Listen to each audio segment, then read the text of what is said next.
COTS super news गमे अश्क हुसैन का रूपरवर पुरसा नताया मलका में अकीदत और एहतराम के साथ मुनक्काद तहसील पीडी गेब में अजीमुल शान अज्तमा आज़ादारान की कसीर तादाद में शिरकत इमाम हुसैन से वलहाना अकीदत का इज़हार गमे अश्क हुसैन अलैहिस्सलाम का सालाना पुरसा हस्ब रवायत इस साल भी यकम मुहर्रम आराम को जिला अटक की तहसील पिंडी गेब के गाँव नतिया मलका में डेरा सैयद साजिद नकवी पर इंतहाई अकीदत और एहतराम के साथ मुनक्कद हुआ। इस रूपरवर मजलिस और मातमी इज्तिमा की निगरानी सैयद ओन अली, सैयद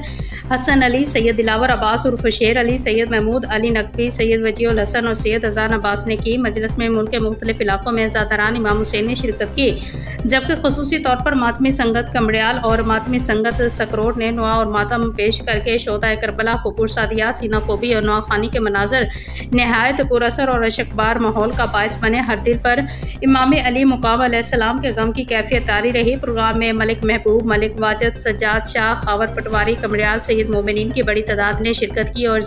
ज़िक्र हुसैन में शमूलियत इख्तियार की। इज्तिमा के इख्तिताम पर सैयद ओन अली, सैयद हसन अली, सैयद दिलावर अब्बास, सैयद अजान अली और सैयद वजीउल हसन की ज़ेर निगरानी वसी लंगर इमाम हुसैन तकसीम किया गया, जिसमें तमाम अज़ादारान ने न्याज़ हुसैनी से बरकत हासिल की।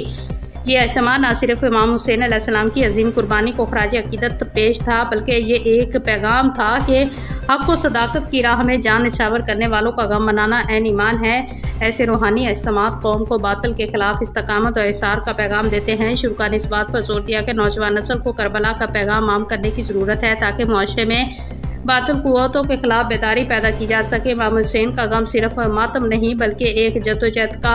अस्तारा है जो हर दौर की यजीदी के खिलाफ जारी रहना